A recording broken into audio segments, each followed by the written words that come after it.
Ал балалар, қазір бізде математика сабағы.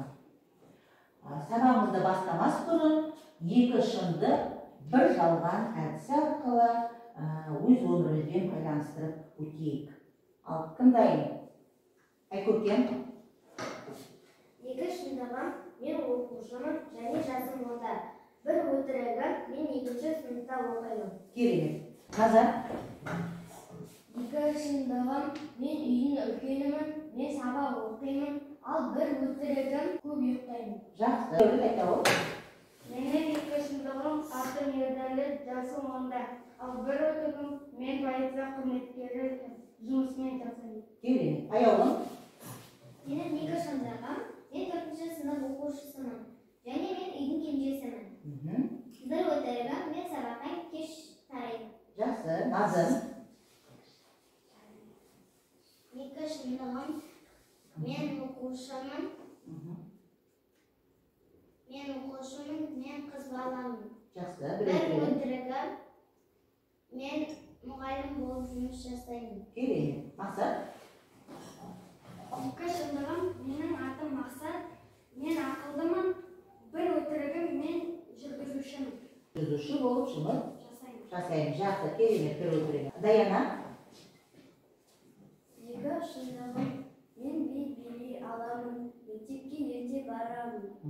Бір өтірігім. Бір өтірігім, бүгін әдебиет сабағы болды. Жақсы. Болып жатыр, иә? Яғни бір өтірігім қазір бізде әдебиет сабағы болып жатыр. Салауат айта ғой. Менің есімім Салауат, жасым 10-да. Ал бір өтірігім, мен жұмыскермін. Жақсы. Альмира аяқтай ғой. Менің екі шындығым, мен сурет сала аламын. Екінші шындығым, мен сабақтан қалмаймын. Ал өтірігім, мен ән айта аламын.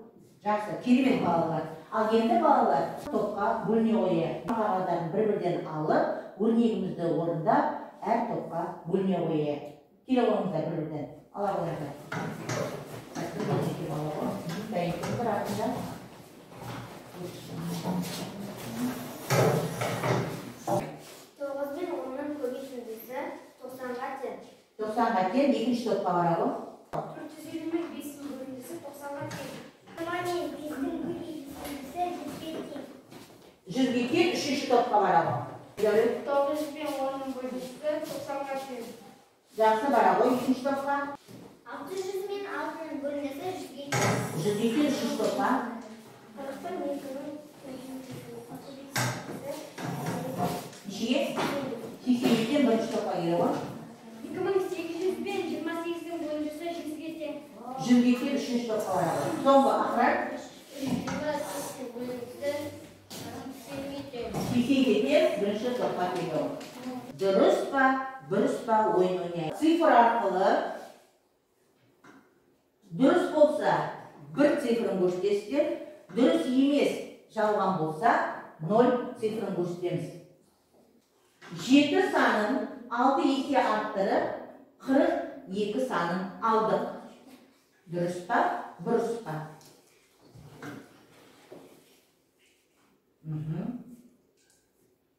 Яғни дұрыс, иә?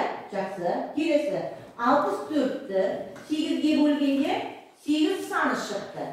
Дұрыс па, бұрыс па? Яғни бұрысты. Жақсы, жарайсыздар. 9 мен 8-дің қосындысы 17-ге тең. Яғни дұрыс. Керемет. 9-ды 21-ге арттырып, 30 санын алдық.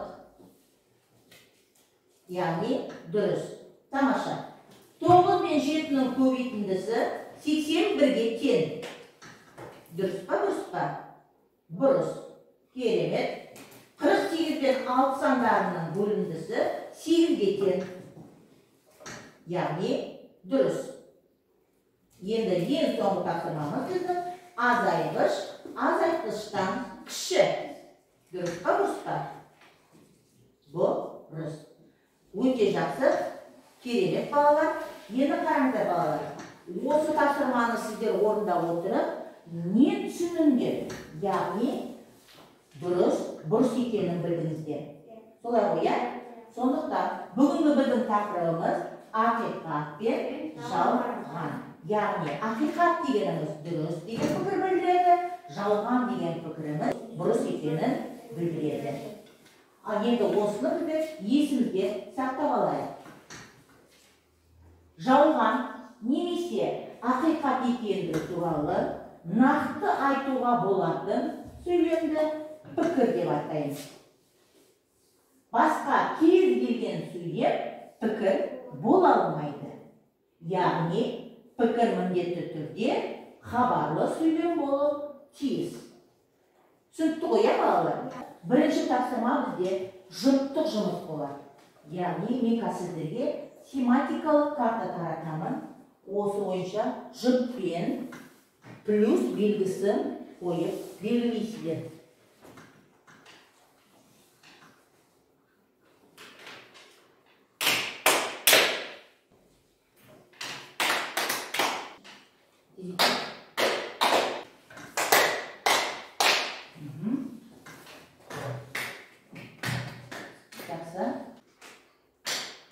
Тамаша. Ал енді балалар тексеріс берейік.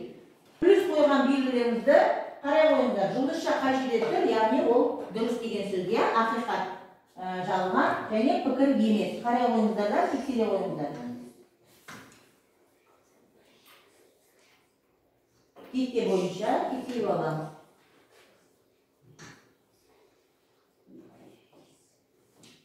Болдық па? Ал енді ұпайларымызды санай қояйық.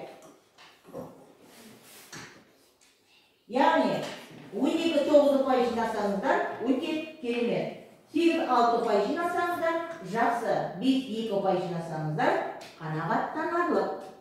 Ал кім қанша ұпай жинады? Жаза қойыңыздар. Жаза қоямыз. Оқулығымыздың 48-ші беттегі номер 6-шы тапсырмаға назар аударайық. Әр топ бойынша тапсырма беріліп отыр, я балалар? Бірінші топқа қысқаша шартын құрасыздар. Екінші топқа шешуін табасыздар, яғни жауабын жазасыздар, я? Үшінші топқа есептегі артық мәліметті табу. Ол үшін балалар алдымен оқылайық. Салауат оқи ғой. Дауыстап оқи ғой. Бақылаймыз. Арақашықтығы 880 километр болатын екі пойыз бір уақытта жүрген қарама-қарсы екі пойыз шықты. Бірінші пойызда 30 вагон бар, ал екіншісінде одан 2 вагон артық. Бірінші пойыздың жылдамдығы 50 км сағатына, екіншісі 60 км сағатына. Пойыздар қанша сағатта дейін кездеседі? Жақсы. Ал енді тапсырма түсінікті ме, балалар? Ол үшін дәптерлерімізді ашайық. Бүгінгі күннің жадын жазамыз. Номер 6-шы тапсырманы топ бойынша орындаймыз. Тапсырма орындалса, шапалақпен белгі бере қойыңыздар.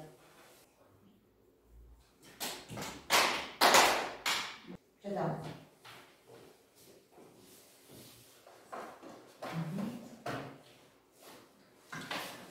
Қалған топ бақылап қарап отырамыз. Яғни қанша уақытта кездеседі деп тұр, я? Келесі жалғастырамыз. Жалғастырамыз. Жанна жазайы, шешері. Жылдамдық бірмен жылдамдық екені қосамыз. Енді 124. Қашықтықпен жылдамдықты бөлеміз. Бөліп аламыз. Керемет. Жазамыз. Сонда неше сағат шықты бізде? 8 8 сағат. сағат. 8 сағатта кездесеміз. Үшінші топтың тапсырмасы осы есептегі артық мәліметті табу дедім, я балалар? Дайын ба? Үшінші топ. Таптық ба? Аяулым, айтамыз. Бірінші мәліметін. Бірінші пойызда 15 вагон бар. Ол артық мәлімет. Жақсы. Екінші мәлімет. Ал екіншісі одан 2 вагон артық. Ол да артық мәлімет. Бізге, яғни осы есепке қатысты емес мәліметтер. Солай ма, балалар? Керемет. Ал енді бағалап жіберейік кәне. Бармақ арқылы бағалап жіберейік. Бірінші топқа. Бармақ арқылы бағалайықшы. Дұрыс жазды ма? Керемет. Екінші топқа. Бірінші топ пен үшінші топ бағалап жіберіңіздер. Тамаша. Üçüncü topqa tapqanlar üçün qani öte yaxşı. Jaraysiz balalar. Kiri baylanish arqılı aldarımızda Bağdaşşam var ya. Bağdaşşamның яғни жасыл түсі ақиқат болады, сары түсі бізге жалған пікір болады. Дайында сыныптағы оқушылардың санын ақиқат болатындай сандармен анықта. Яғни 10 ер бала бар және 6 қыз бала бар. Қандай пікірдеміз? Жалған. Керемет. Бүгінгі сабақта қандай тапсырмалар орындағаныңды анықта. Қандай тапсырмалар орындадың?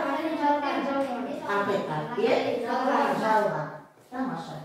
Бүгінгі сабақта 2 мұғалім сабақ берді. Яғни жалған пікір. Керемет. Пікірлердің ақиқаттығын немесе жалғандығын анықтауды білемін. Ақиқат. Мен үшін бүгінгі сабақ қызықты болды. Ақиқат. Керемет, тамаша. Ал енді балалар, үйде тапсырмалайық. Күнделікті енді алайық, үй тапсырмасын жазайық.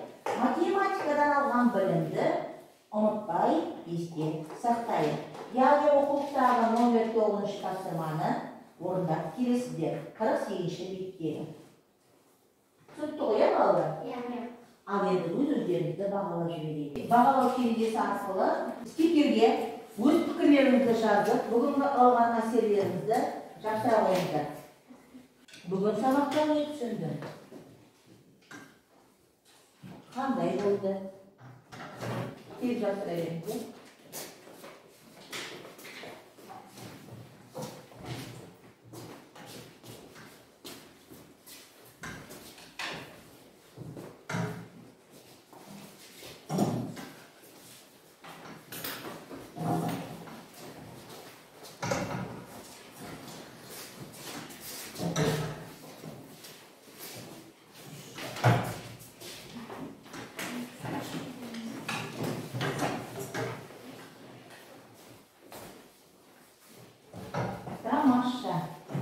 Маған бәрі түсінікті болды деген тереземізге жапсырған екен. Яғни бұл ақиқат, балалар. Осымен сабағымыз аяқталды. Рахмет.